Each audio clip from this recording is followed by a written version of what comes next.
We start with really grim news because we've reached a grim milestone in the spread of the coronavirus in the U.S.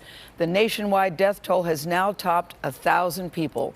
News nobody wants to hear today. There are more than 69,000 reported cases across the country. Nowhere has been harder hit than right here in the New York metro area. One hospital in Elmhurst, Queens, had 13 fatalities in just 24 hours. Our lead national correspondent, David Begnaud, has a look inside that hospital. David, good morning. That's a lot of dead people in just a 24-hour period. How are they coping there? Well, Tony, they're doing everything they can, but it is sobering to hear what you are about to hear.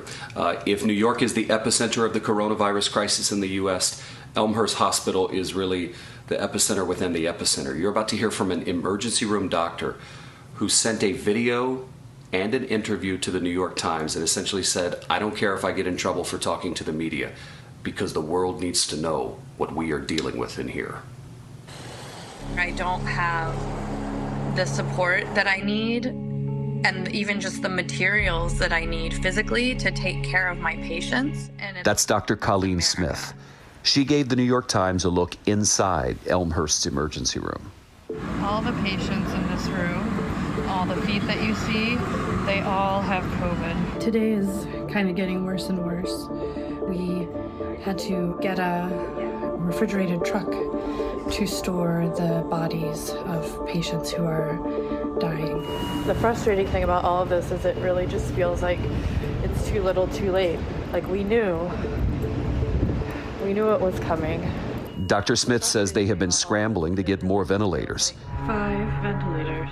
These few were this week's third resupply. Unless people die, I suspect we'll be back to needing to beg for ventilators again in another day or two. The head of New York's public hospital system claims that Elmhurst has never come even close to running out of ventilators. He says getting supplies and personnel to its hospitals is the system's #1 priority. FEMA says the federal government delivered 2,000 ventilators to New York yesterday, but the governor of New York says he needs thousands more. We need 30,000. We have in the existing hospital system 4,000 ventilators. The governor continues to ask people for mandatory social distancing, and he says it might be working. Rates of hospitalizations have actually slowed this week. This is a very good sign and a positive sign. In nearby New Jersey, medical personnel in protective gear evacuated nearly 80 people living at a Woodbridge nursing home after 11 people inside the building tested positive for COVID-19. Back in New York, the governor is preparing for things to get worse. A makeshift morgue has been built to house the bodies of those who die.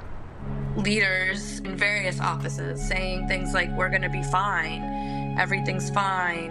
And from our perspective, everything is not fine. The governor of New York has been asking hotels here in New York City to open their doors to medical personnel who are battling the virus. And the Four Seasons is an example of one hotel that said, listen, come in, we will house you guys for free. I want you to know that New York's governor says social distancing is working to the point where they're working on a plan to close streets in New York City and open them up to pedestrians so that people can get out, get some air, but maintain that social distance. Ooh, oh boy, David, people do need some air. That's some good news, something hopeful to look forward to. We thank you for that. We want to get some more from our Dr. David Agus, who joins us from his home in Los Angeles. He's going to shed some light on why things have become so dire here in New York City. Dr. Agus, good morning. We just saw an image of a refrigerated 18-wheeler to deal with the bodies, a makeshift morgue in preparation of bodies elsewhere. But New York is a unique situation. It's a big city. We're packed on top of each other. Why do you call it a perfect storm? Well, you've got the subway, you've got the streets where people literally have to, before this happened, had to walk right arm in arm next to each other. And so for a virus, it's the perfect place. It can spread host to host to host.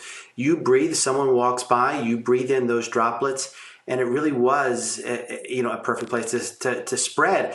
In addition, it's one of the most international cities. People were flying in from everywhere in the world, including areas that were heavily affected like China. And they would come and they would spread the virus. And obviously, we're seeing the ramifications of that several weeks later. You know, it was chilling, David, to hear from the doctor in the tape who said, look, I know I'm probably going to get in trouble for telling you this story, but people need to know what is happening here. I applaud her bravery for really taking us behind the scenes. I'm wondering your thoughts on that, because I know you, too, are hearing from doctors who are on the front lines. No, I mean, you get emotional. Nurses who are positive are told to come in that hospital. And they're wearing garbage bags as protective material because there are no more gowns to wear. And when you hear that in our country today, it's just horrible. We have to be able to distribute resources better. There are hospitals across the country that have protective gear. This hospital is out of it, and it's at the epicenter. Now, I'm getting calls from doctors literally, every hour saying, I'm afraid I can't go home. And that's why I love the fact the Four Seasons stepping up and saying, here's a place for you guys to live so you don't infect your families. It just breaks your heart when you hear these stories, obviously, of the patients and of the caregivers at these hospitals who are risking their lives daily to try to help people. But did you just say that nurses who have tested positive are asked to come to work even though they're testing positive? How can that be helpful? Yeah. It's just, I mean, they're taking care of patients who are positive. I guess the hospital argues, and it was confirmed last night that nurses who are testing positive are actually asked to come in and care for patients and to wear protective gear, which is third world.